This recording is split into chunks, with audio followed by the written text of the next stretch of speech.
Hi everyone, let's continue.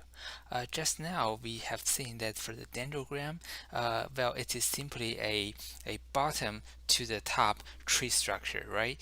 Because we can just merge the samples together and together and together, and then eventually at the very top, we are merging everything into a big cluster. And of course we don't want to do that. We don't want to merge everything together, but this the y-axis will show if we want to merge everything together, and then what is the distance. Okay, so we also say if we want to do a cut at 6, and then that is the best place that we can have 3 beautiful clusters.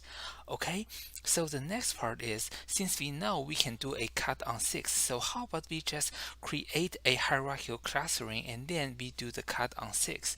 So we and in the SciPy, and then it is called F cluster, and then we can specify the distance. So that is the threshold at 6, and then the criterion is the distance. And after that, and we will have all the cluster labels.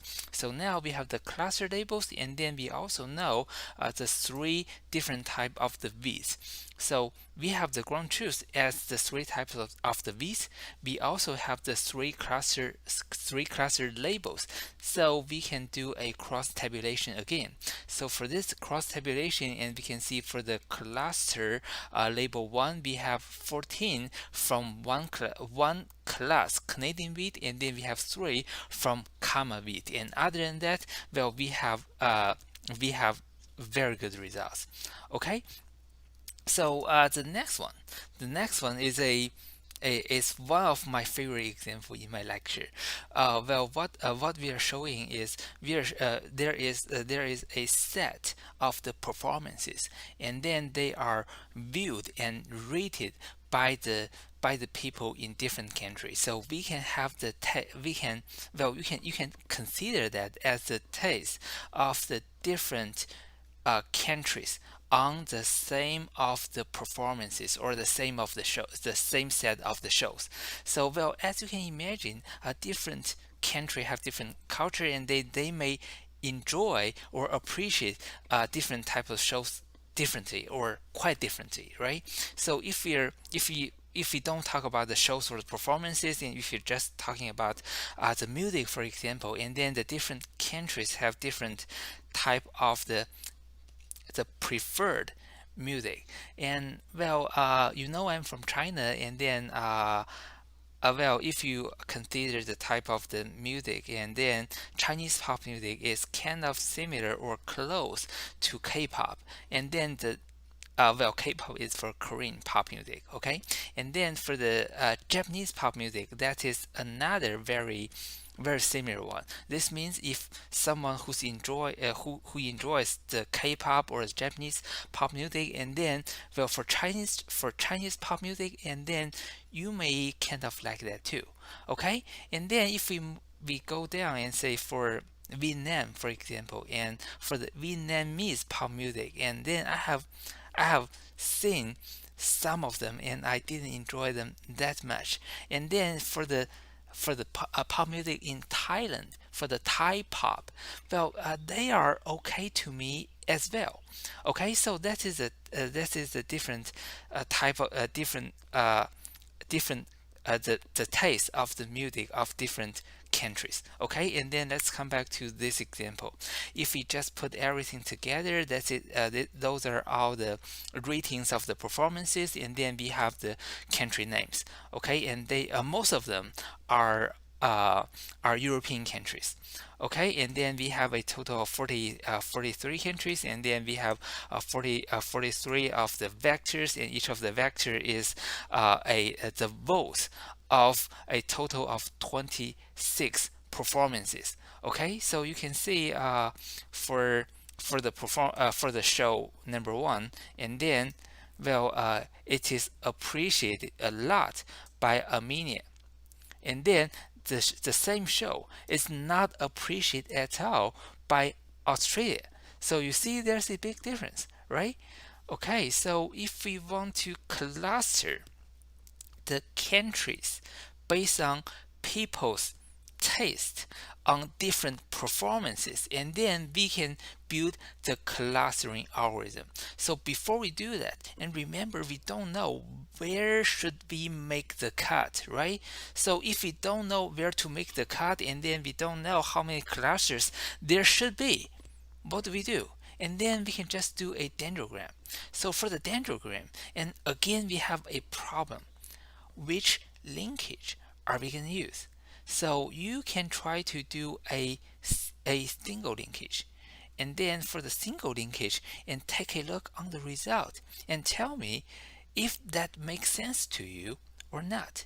And then do another one, do a centroid. So centroid is another type of the linkage not supported in scikit-learn but supported in scipy. Okay, so go ahead and try to do another linkage called centroid, and then take a look on this dendrogram, and then again tell me, well, is this version of the dendrogram make more sense to you or less sense?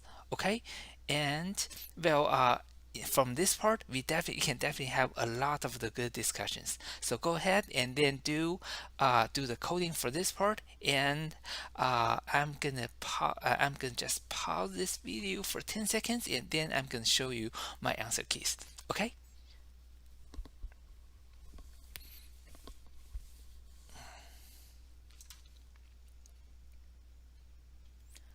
Okay, so this is my solution. So just now we have already assembled a dataset, and then for the labels and for the indexes, they are the names of the countries, right? So we want to do a single linkage, and then we want to create a dendrogram, and this is what I got. So well, for the coding part, that's super easy, and you can just grab my code from the upper cells and then make small modifications. But what I really want to highlight is here. If you see the purple cluster, so that purple cluster is a big one, right?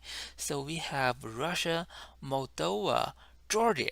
Well, this is not the state of the Georgia, but a country Georgia. Okay, and then Ukraine, and Austria, Hungary, Ireland, Norway, Estonia, San Marino, Latvia. Okay, Iceland, Sweden, Finland. Okay, so if you see this purple cluster, and what do you see? You may want to bring up the Google map, and what I see is the purple cluster are the countries from the northeast Europe all the way to the northwest Europe, from Russia all the way to Iceland. Well, I doubt this result, to be honest, because well, I understand that, say for example, for Poland and Russia, they may have similar taste, and then I see that, or Poland and Finland, they have the similar taste, I see that. But how about Iceland or Ireland? I don't know. Well, I guess the single linkage doesn't give me the accurate classes. So why single linkage may give you a weird and yet a large cluster? That is the part I want to highlight. Okay, so well, remember what is single linkage. So if I'm just using 5 samples here, so we are finding the closest two samples, and then we link them together into a cluster, right? So the closest two samples in this case should be those two of them, and then I link them. Okay, and then how do we extend our clustering and then merge by merging another one?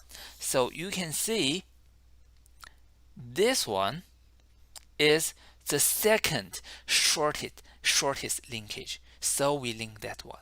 And then what will happen? We link this one, and then we link this one. Okay, so what's the problem? So let's say this is Russia.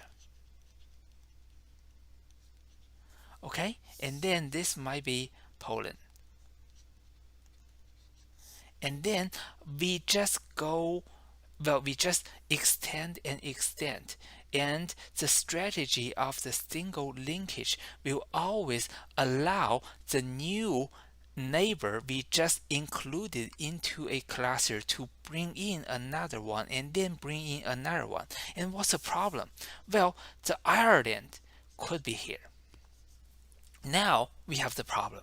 So originally we started here. That is the cluster between Russia and Poland, and probably those two countries have kind of the similar taste. Okay, and then when Poland brings another neighbor, and then this neighbor brings another neighbor, and then eventually it may go very far.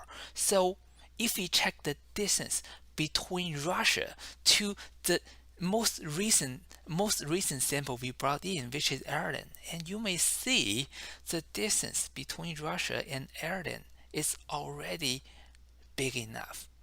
So that is a problem with the single linkage. For the single linkage, sometimes do you see there are some really large clusters, and inside of this cluster, if you pick two samples, they can be kind of far away from each other.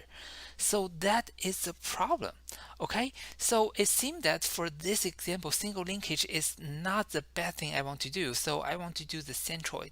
For the centroid, and remember this is the concept we have done in the k-means. So we are making use of the center of the cluster as a centroid. So we are measuring the distances between the centroids, and using the centroid linkage, we ain't gonna see a very big clusters. So well, it kind of prevent this kind of cases.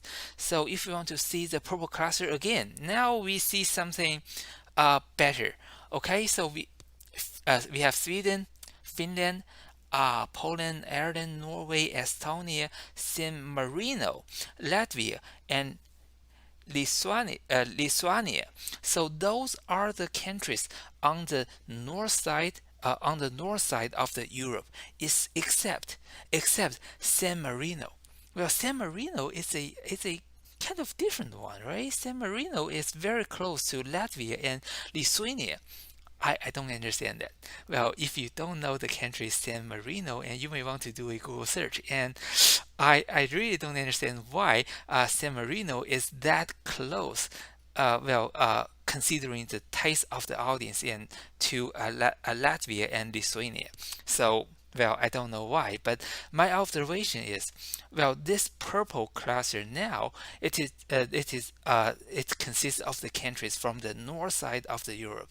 So this may make a little bit more sense to me.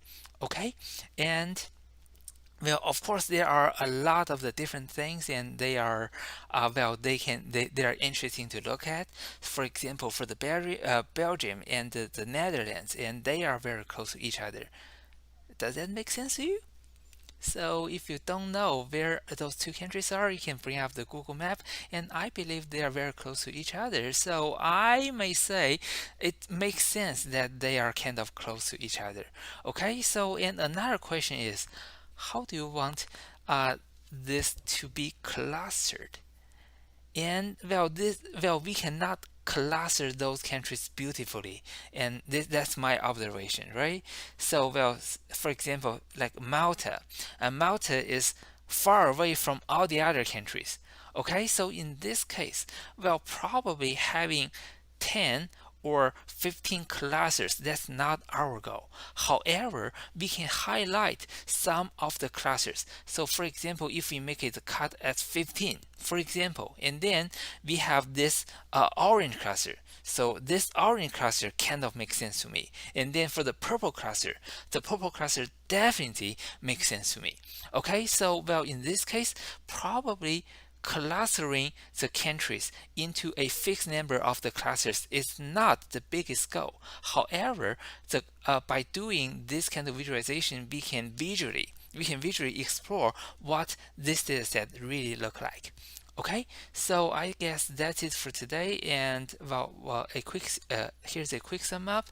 For the hierarchical clustering, that is one of the slowest clustering algorithm. So, well, if you have a large data set, you don't want to try hierarchical clustering. However, well, if you have a small cluster and then making use of the dendrogram, and you can make cool visualizations, and then you can also have some sense of the data set, and that is a very useful tool.